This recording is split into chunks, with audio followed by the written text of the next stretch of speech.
नमस्कार दोस्तों, बहुत ही इम्पोर्टेंट आज का वीडियो है।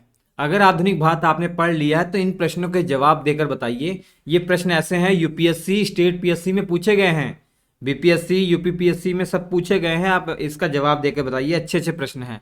आधुनिक भारत का इतिहास कंप्लीट पढ़ लिया है ना, तो ये मज़ा आ जाएगा आपको करने में। इनका डिटेल में मैं बताऊंगा आपको। क्वेश्चन पहला है हमारा, किस वायसराय ने वर्नाकुलर प्रेस एक्ट 1878 और आर्म्स एक्ट 1878 पास किया था? ये बताना आप। ये वर्नाकुलर प्रेस एक्ट क्या है? हमारे जो भारतीय न्यूज़पेपर थे, इंडिया के न्यूज़पेपर थे, उन पर बहुत प्रकार के रोक लगा दिए गए थे, प्रतिबंध लगा दिए गए थे। कईयों को तो बंद कर दिया गया था और कई न्यूज़पेपर ऐसे थे जिन्होंने नाम बदल दिया था। जैसे शिशिर कुमार घोष की आपने नाम सुना होगा, शिशिर कुमार घोष। शिशिर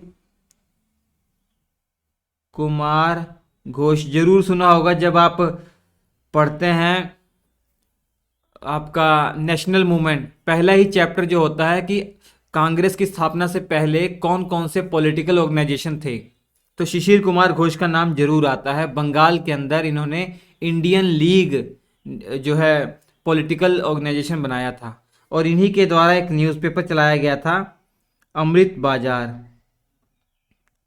अमृत बाजार पत्रिका या पत्र बोल सकते हैं। इसका इन्होंने रातों रात नाम चेंज कर दिया गया। क्या कर दिया नाम इसका? अंग्रेजी दैनिक। अंग्रेजी दैनिक इसका नाम कर दिया, डर के मारे। इतनी दहशत हो गई थी वर्नाकुलर प्रेस एक्ट की। हालांकि बाद में इसको क्रिटिसाइज इतना किया गया कि 1881 में इसको बैन कर दिया। तो इसका राइट आंसर हो जाएगा लॉर्ड लिटन के टाइम पीरियड पर वर्नाकुलर प्रेस एक्ट और आर्म्स एक्ट 1878 ये कानून बने थे।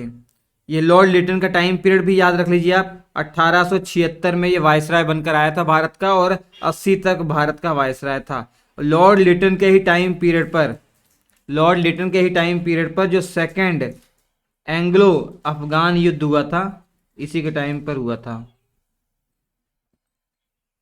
ठीक है, इतनी बातें आपको याद रखनी है। आर्म्स एक्ट ये क्या था? सशस्त्र अधिनियम कह सकते हैं कि हमारे इंडियन को हथियार रखने से भी बैन कर दिया गया था। मतलब ये कह दिया गया था कि अगर जिसके पास लाइसेंस है वही हथियार रख सकता है, अदरवाइज कोई भी इंडियन हथियार नहीं रख सकता है। ये एक्ट भी 1878 में पास हुआ था। इतनी बात आप याद रखिए। 1881 में वर्नाकुलर प्रेस एक्ट जो वापस ले लिया गया था अंग्रेजों के द्वारा, ये लॉर्ड रिपन के टाइम पीरियड पर। लॉर्ड रिपन उस समय भारत का वायसराय था। इतनी बातें आप याद रखिए, ठीक है। चलिए नेक्स्ट क्वेश्चन है हमारा, भारत का राष्ट्रगान पहली बार किस वर्ष और किस स्थान पर गाया गया? बहुत अच्छा प्रश्न है। हमारे भारत का जो राष्ट्रगान जन गण मन, जिसकी रचना रविंद्रनाथ टैगोर जी के द्वारा हुई है, ये पहली बार कलकत्ता में जो अधिवेशन हुआ था कांग्रेस का ना 1911 में, वहां पर यह गाया गया। सबसे महत्वपूर्ण प्रश्न तो यही होता है भैया, अध्यक्ष कौन थे? अध्यक्ष तो बिशन नारायण धर। क्या नाम था उनका? बिशन नारायण धर उनका नाम था। एक और इंपॉर्टेंट फैक्ट बताऊं मैं आपको कि 24 जनवरी की बात है भैया, 24 जनवरी 1950। 1950 को हमारा जो राष्ट्रगान बनाया गया, इसको राष्ट्रगान बनाया गया। किसको? रविन्द्रनाथ टैगोर जी की जो रचना है जन गण मन, इसको राष्ट्रगान एक्सेप्ट कर लिया हमने, इसका हिंदी वर्जन।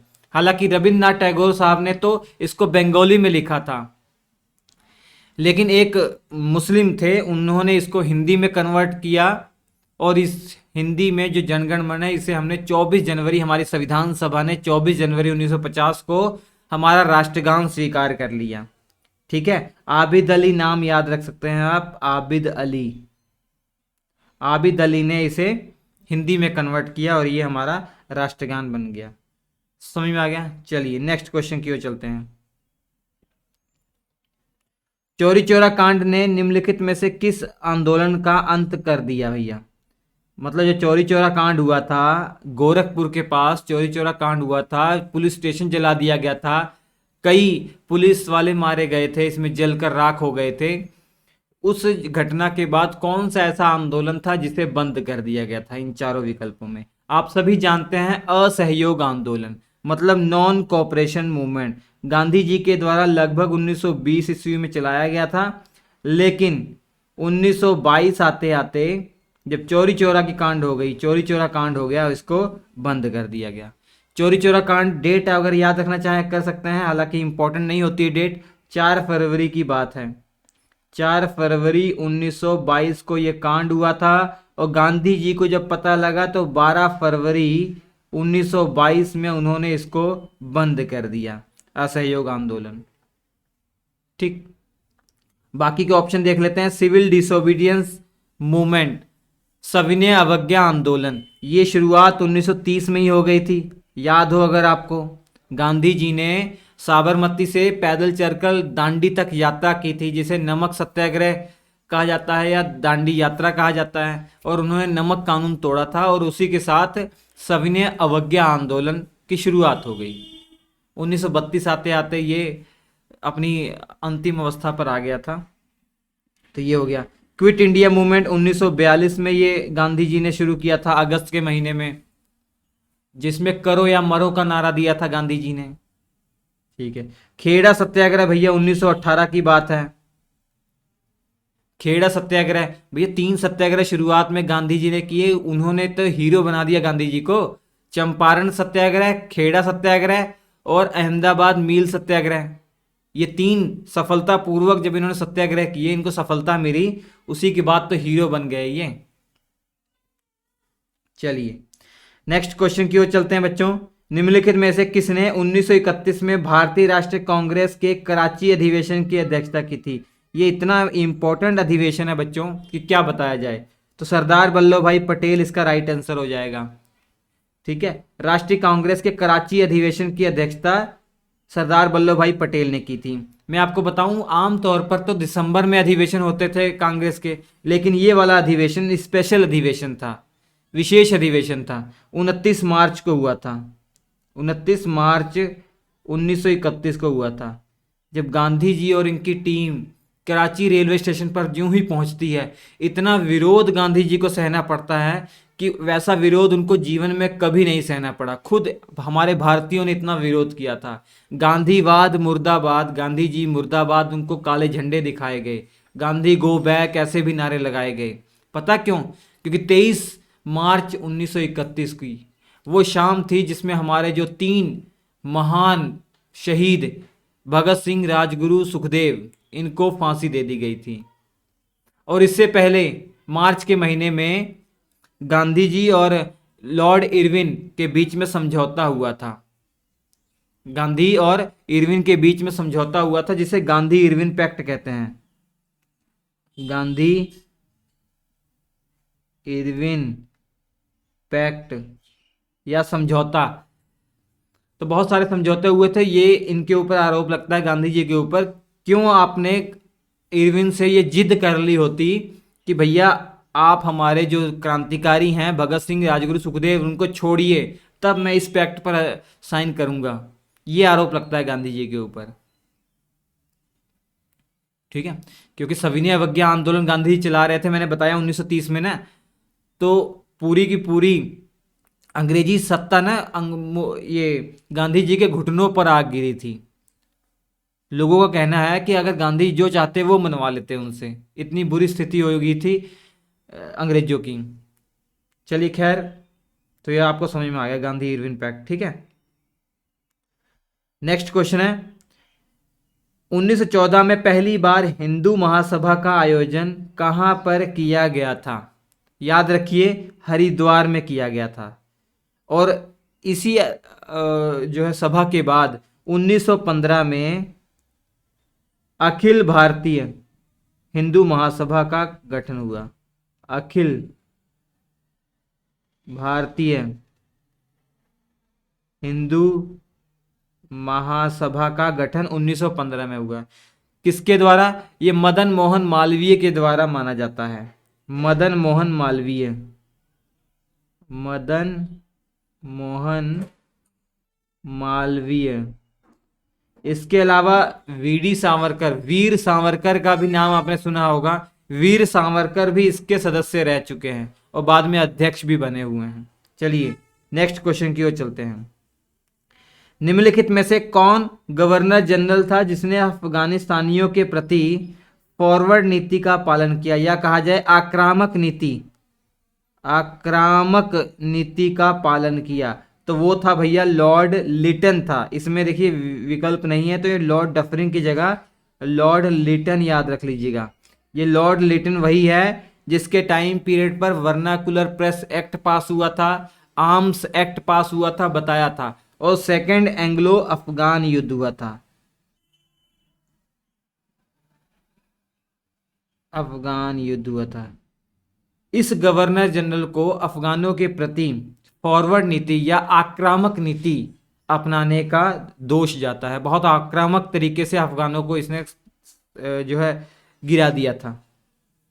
चलिए नेक्स्ट क्वेश्चन है, चिलियांवाला की लड़ाई किसका हिस्सा थी? अगर आपने सिख साम्राज्य पढ़ा होगा तो दूसरा एंग्लो सिख वॉर जब हुआ था, महाराजा दिलीप सिंह जब गद्दी पर बैठे थे, उनकी मम्मी जो संरक्षक के रूप में जिंद कौर थी, तो उसी समय अंग्रेजों और सिखों के बीच में युद्ध हुए थे जो सेकेंड एंग्लो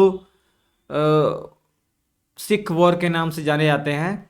इसी में एक महत्वपूर्ण लड़ाई हुई थी, चिलियांवाला की लड़ाई। ये जगह पाकिस्तान में है, चिलियांवाला ये पाकिस्तान में है, तो ये एंग्लो सिख वॉर इसका राइट आंसर होगा। ये सेकेंड एंग्लो सिख वॉर है, 1848 से 49 तक चला। इस समय भारत का गवर्नर जनरल की पोस्ट हुआ करती थी, कौन था? लॉर्ड डलहौजी था। लॉर्ड डलहौजी, इसका टाइम पीरियड 1848 से 56 तक रहा है, लॉर्ड डलहौजी का टाइम पीरियड। और सिख साम्राज्य के शासक कौन थे? महाराजा दलीप सिंह, महाराजा रंजीत सिंह के ये बेटे थे। चलिए नेक्स्ट क्वेश्चन की ओर चलते हैं, राज्य पुनर्गठन अधिनियम किस वर्ष प्रभावी हुआ था? भैया आप सभी पढ़ चुके हैं, इंडियन पॉलिटी में भी इसको पढ़ाया है, तो 1956। इसी के तहत जो हमारे राज्य और केंद्र शासित प्रदेश ग्रुप में बटे हुए थे, group A, group B, group C ऐसे बटे हुए थे, अब इनको राज्य और केंद्र शासित प्रदेश में बांट दिया गया। 14 राज्य का गठन किया गया, 6 केंद्र शासित प्रदेशों का गठन किया गया। भाषा के आधार पर इस राज्य पुनर्गठन अधिनियम में राज्य और केंद्र शासित प्रदेश बांटे गए। चलिए नेक्स्ट क्वेश्चन की ओर चले हम, निम्नलिखित में से कौन 1878 के वर्नाकुलर प्रेस अधिनियम के निरसन से संबंधित है? मतलब किसने वर्नाकुलर प्रेस एक्ट समाप्त किया था, ये भी बताया मैंने। 1881 ईस्वी में लॉर्ड रिपन आए थे, इन्होंने ही इस एक्ट को समाप्त किया था, और लॉर्ड लिटन ने इसको 1878 में शुरू किया था, बनाया था, याद रखिए। नेक्स्ट क्वेश्चन है, भारत के निम्नलिखित गवर्नर जनरल में कौन सती सुधार मतलब सती प्रथा का अंत किसने किया और मानव बलि के दमन के लिए प्रसिद्ध है? कौन सा जो है गवर्नर जनरल है? तो याद रखिए लॉर्ड विलियम बेंटिंग इसका राइट आंसर है भैया, लॉर्ड विलियम बेंटिंग। ठीक, और आपको मालूम होना चाहिए लॉर्ड विलियम बेंटिंग 1828 में आए तो थे बंगाल का गवर्नर जनरल बनकर, लेकिन इन्हीं के टाइम पीरियड पर 1833 का चार्टर्ड एक्ट पास हो गया और इन्हीं को क्या बना दिया गया? भारत का गवर्नर जनरल बना दिया गया, क्योंकि अब पोस्ट आ गई थी भारत का गवर्नर जनरल। और ये कब तक रहे? 35 तक रहे, 1828 से 1835 तक रहे। 1829 में इन्होंने सती प्रथा को समाप्त कर दिया था। ठीक है, राजा राम मोहन राय जी का भी बहुत बड़ा योगदान है उसमें। निम्नलिखित में से किसे 1917 में अंग्रेजों द्वारा भारत के शिक्षा सचिव के रूप में नियुक्त किया गया? बहुत इंपॉर्टेंट प्रश्न है, पहली बार किसी मुस्लिम को 1917 में अंग्रेजों ने शिक्षा सचिव के रूप में नियुक्त किया, वो कौन था? तो याद रखिए उनका नाम तो इनायतुल्लाह खां था। क्या नाम था उनका? इनायत उल्लाह खान, लेकिन उनको एक और नाम से जाना जाता है जो इस विकल्प में दिया हुआ है, अलामा मशकिरी। ठीक है, अलामा मशरिकी नाम से भी इनको जाना जाता है। तो ये इनायतुल्लाह खां या अलामा मशरिकी ये हो जाएंगे। अच्छा, 1917 में पूछा जाए तो भारत के वायसराय की पोस्ट थी, तो वायसराय कौन थे ये आप बता सकते हैं? तो चेम्सफोर्ड, लॉर्ड चेम्सफोर्ड, याद है ना? अरे मॉन्टेग्यू चेम्सफोर्ड सुधार अधिनियम आया था 1919 में, तो भारत के वायसराय कौन है? Lord Chelmsford. ठीक है, याद रखिए। नेक्स्ट क्वेश्चन की ओर चलते हैं। बहुत अच्छा प्रश्न है, बहुत अच्छा प्रश्न है। निम्नलिखित घटनाओं अथवा आंदोलनों को उनके कालक्रम के सही क्रम में व्यवस्थित कीजिए। ये देखिए घटनाएं दी गई हैं। इन घटनाओं को अगर आपको मालूम है कब कब हुआ तो आसानी से जवाब दे सकते हैं। रॉलेट एक्ट सत्याग्रह 1919 में हमने चलाया। रॉलेट एक्ट जब पास हुआ, काला कानून पास हुआ, उसी के विरोध में हमने सत्याग्रह चलाया। रॉलेट सत्याग्रह जिसको कहते हैं, 1919 में पास हुआ। ठीक है। सिविल डिसोबीडियंस मूवमेंट मैंने बताया था 1930 में शुरू हुआ। सविनय अवज्ञा आंदोलन गांधी जी के द्वारा 1930 में शुरू किया गया। Boycott of Simon commission, Simon commission आयोग जो आया था उसका हमने बॉयकॉट कब किया, उसका हमने विरोध कब किया? 1928 की बात है ये, क्योंकि सारे के सारे सातों के सातों इसमें अंग्रेज थे, इसलिए हमने बहुत विरोध किया इसका। Quit India movement, quit India movement 1942 में। अब बता दीजिए सही जवाब क्या हो जाएगा? पहले सबसे पहले पहला रॉलेट एक्ट है, फिर उसके दूसरे नंबर पे तीसरा वाला है साइमन कमीशन आयोग का विरोध, फिर उसके बाद आपका दूसरा है सिविल डिसोबीडियंस मूवमेंट, उसके बाद चौथा है 1 3 2 4, 1 3 2 4 बी ऑप्शन सही हो जाएगा। सारी की सारी चीज़ें बहुत डिटेल में पढ़ाई गई हैं।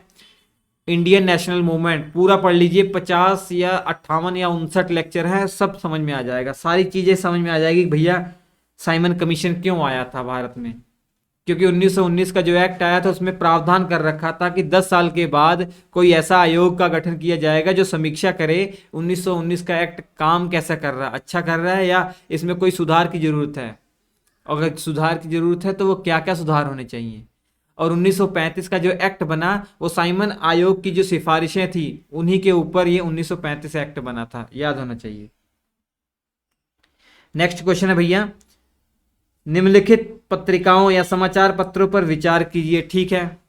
Young India, Indian opinion, the Hitavada, ये न्यूज़पेपर क्या गांधी जी के द्वारा प्रकाशित हुए थे, या इनमें से कौन से ऐसे न्यूज़पेपर है जो गांधी जी के द्वारा प्रकाशित हुए थे? तो याद रखिए सबसे पहला तो यंग इंडिया है, ये वीकली था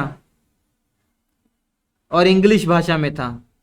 1919 में गांधी जी ने शुरू किया था, 1931 तक ये चला था। इसके बाद इंडियन ओपिनियन, ये भी गांधी जी के द्वारा ही शुरू किया गया था।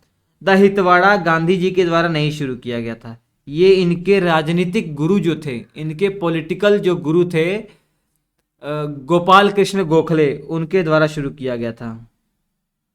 गोपाल कृष्ण गोखले के द्वारा। तो पहला और दूसरा सही है, तो ए ऑप्शन सही हो जाएगा बच्चों, ए ऑप्शन सही हो जाएगा। नेक्स्ट क्वेश्चन, भारत सरकार अधिनियम 1935 के तहत संघीय न्यायालय ने नीचे दिए गए कूट से सही विकल्प का चयन कीजिए। ठीक है। 1935 में जो संघीय न्यायालय बनाने की स्थापना की गई थी उसका नेचर कैसा था? आपको पता है कि जो आज का सुप्रीम कोर्ट है वही संघीय न्यायालय उस समय 1935 में जो गठन करने का प्रावधान किया गया था।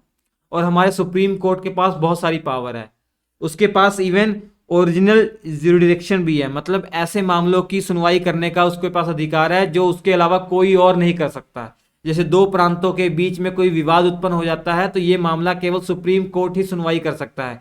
इसे सुप्रीम कोर्ट की मूल अधिकारिता कहते हैं, ओरिजिनल ज्यूरिडिक्शन कहते हैं। मतलब वो मामला केवल और केवल सुप्रीम कोर्ट या उस टाइम पर संघीय न्यायालय जो था वही सुन सकता था, तो उसके पास ओरिजिनल ज्यूरिडिक्शन था, ये भी सही है। अपील न्यायिक क्षेत्र था, ठीक है, वो अपील वहां पर आप कर सकते थे। किसी कोर्ट में आप केस हार गए हैं, आप संतुष्ट नहीं हैं, तो उस मामले को आप संघीय न्यायालय में ले जा सकते थे, अपील कर सकते थे। एडवाइजरी ज्यूरिडिक्शन, ठीक है, गवर्नर जनरल को एडवाइस भी कर सकता था, इतनी पावर थी संघीय न्यायालय के पास। जैसे राष्ट्रपति को सलाह देने का अधिकार सुप्रीम कोर्ट के पास है, या राष्ट्रपति के पास अधिकार है कि वो सुप्रीम कोर्ट से वो सलाह ले सकता है। सलाह माने या ना माने वो सुप्रीम कोर्ट की जो सलाह है माने या ना माने राष्ट्रपति के ऊपर डिपेंड करती है। ऐसे ही सुप्रीम कोर्ट सलाह दे या ना दे वो भी सुप्रीम कोर्ट के पास पावर है। 143 पढ़ लीजिए। तो यहाँ पे तीनों के तीनों अधिकार संघीय न्यायालय में थे। तो क्या इसका राइट आंसर हो जाएगा? 1 2 3 डी ऑप्शन सही हो जाएगा इसका। Next question, Vasco D gamma दूसरी बार भारत आने पर कारखाना कहाँ स्थापित किया था? तो नोट कर लीजिएगा अच्छे से, उसने कन्नूर, केरल में ये पड़ता है, केरल में। और 1501 में दोबारा जब आया था उसने कन्नूर में अपनी फैक्ट्री शुरू की थी और 1503 में दोबारा ये चला गया था। वास्को डी गामा के बारे में तो आप जानते ही हैं, पहला यूरोपीय जो समुद्र के रास्ते से भारत में आया था, मतलब समुद्री रास्ते की खोज की, दुनिया की नज़र में बताया कि भैया इंडिया समुद्र के रास्ते भी पहुंचा जा सकता है। ये याद हो जाएगा। चलिए ठीक है।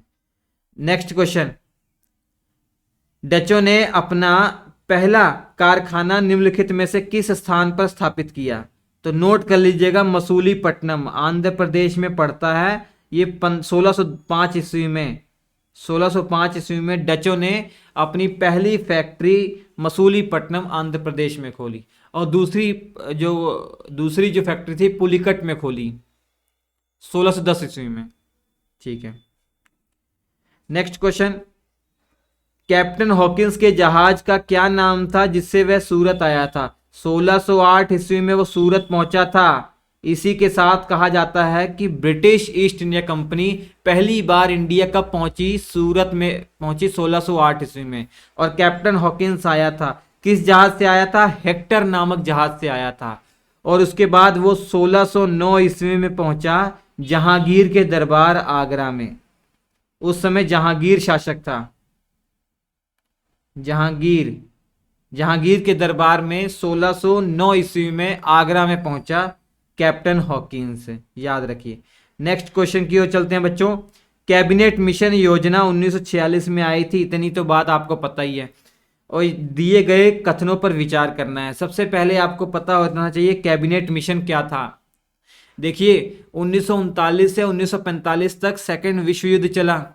ये सेकेंड विश्व युद्ध के बाद भले अंग्रेज जीत गए थे लेकिन उनकी इतनी पावर नहीं थी कि वो इंडिया का साम्राज्य संभाल सके। इसलिए उन्होंने ये घोषणा कर दी थी कि हम इंडिया को आज़ाद कर देंगे। हालांकि वहाँ नई पार्टी भी बन गई थी, नई इलेक्शन हुए थे और नई पार्टी, नई सरकार बन गई थी, लेबर पार्टी की सरकार। क्लीमेंट एटली जो है प्रधानमंत्री थे। उन्होंने घोषणा कर दी कि हम देश को आज़ाद कर देंगे, इंडिया को आज़ाद कर देंगे। तो अब पावर कैसे ट्रांसफर करना है, सत्ता को कैसे इंडिया में ट्रांसफर करना है और हमारा संविधान बनाने के लिए संविधान सभा का निर्माण कैसा करना है, ये सब प्रश्नों का हल ढूंढने के लिए लेबर पार्टी की सरकार क्लीमेंट एटली साहब ने अपने कैबिनेट के 3 मिनिस्टरों को इंडिया भेजा था। तो इसलिए कैबिनेट मिशन कहा जाता है इसे, क्योंकि तीनों के तीनों सदस्य कैबिनेट मिनिस्टर थे। जैसे पहला पैथिक लॉरेंस, मैं लिख देता हूं यहां पर, पहला पैथिक लॉरेंस, ये भारत सचिव थे उस समय। पैथिक लॉरेंस भारत राज्य सचिव थे। ठीक है, ठीक। और दूसरा एवी अलेक्जेंडर, ये तो सचिव थे, भारत सचिव, अध्यक्ष थे, इस पूरी टीम के अध्यक्ष थे, ये भारत सचिव थे। और एवी अलेक्जेंडर ये नौसेना मंत्री थे, नौसेना मंत्री थे, कैबिनेट मिनिस्टर ही हैं, देख लीजिए। और तीसरे स्टेफर्ड क्रिप्स,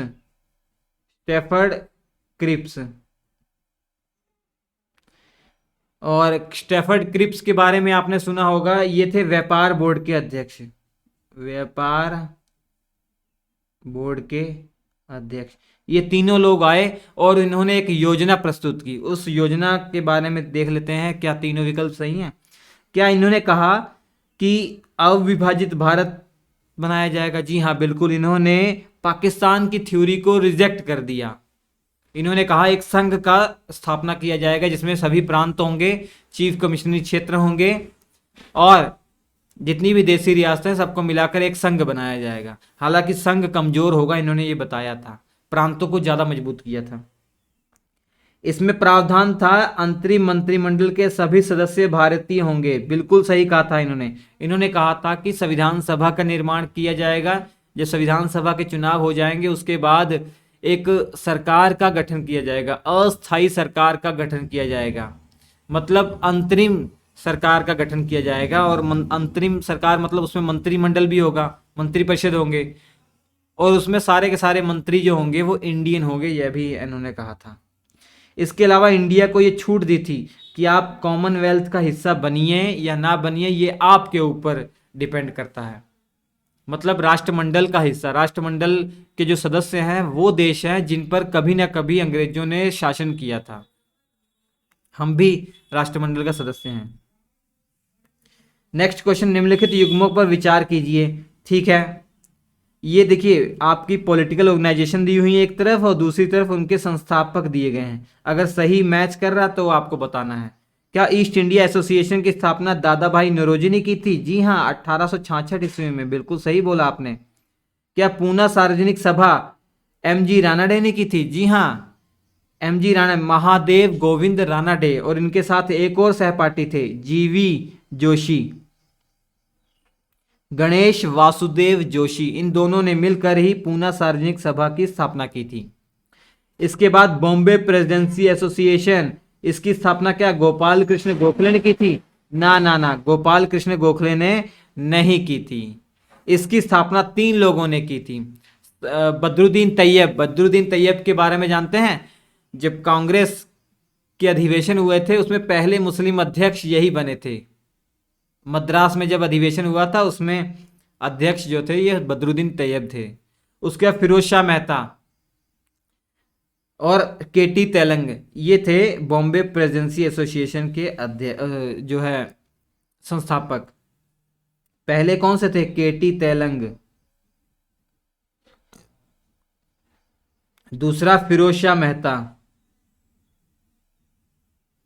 फिरोज शाह मेहता, ये भी दूसरे मुस्लिम थे जो कांग्रेस के अध्यक्ष बने थे। और तीसरा बदरुद्दीन तैयब जी, बदरुद्दीन तैयब, ये 3 थे। तो पहला और दूसरा विकल्प सही है, तो ए ऑप्शन सही हो जाएगा आपका, ए ऑप्शन सही हो जाएगा। नेक्स्ट और आज का आखिरी प्रश्न है बच्चों, सेंट एंजेला किला भारत के निम्नलिखित में से किस पुर्तगाली वायसराय द्वारा बनाया गया था? तो याद रख लीजिए ये अल्मीडा के द्वारा बनाया गया था। ठीक है, फ्रांसिस्को द अल्मीडा इसका पूरा नाम था, फ्रांसिस्को द अल्मीडा। ये पुर्तगालियों का गवर्नर जनरल या वायसराय रह चुका है, फ्रांसिस्को द अल्मीडा। इसी के द्वारा सेंट एंजेला जो किला है ये बनाया गया था, केरल के अंदर, केरल में है, समुद्र की तरफ इसका फेस किया गया है, बहुत सुंदर है ये सेंट एंजेला किला, तो याद रखिएगा। तो भैया ये प्रश्न थे, वीडियो में कमेंट करके जरूर बताइएगा। बहुत अच्छे अच्छे प्रश्न मैंने कलेक्ट किए हैं आपके लिए। अगर आपको पसंद आया होगा जरूर लाइक कीजिएगा, कमेंट जरूर कीजिएगा, और मैं ऐसे ही और प्रश्न अच्छे अच्छे चुनकर जो एग्जाम में पूछे गए हैं और पूछे जा सकते हैं वो मैं आपके लिए लाऊंगा। बहुत अच्छे प्रश्न हैं, यकीन मानिए। अगर आप पढ़ते होंगे, मॉडर्न हिस्ट्री अच्छे से पढ़ा होगा तो आपको समझ में आ गया होगा, बहुत अच्छे प्रश्न हैं। इसके अलावा एक इम्पॉर्टेंट इन्फॉर्मेशन ये है कि जीएस कंप्लीट जीएस के क्लास नोट्स बहुत बेहतरीन सिंपल भाषा में जीएस क्लास नोट्स मिल जाएंगे श्री एजुकेशन एप्लीकेशन पर, SHRIEDUCATION एजुकेशन एप्लीकेशन पर क्लास नोट्स अवेलेबल हैं, ले लीजिएगा। तो हम आपसे मिलेंगे बच्चों अगले एपिसोड में, तब तक के लिए नमस्कार।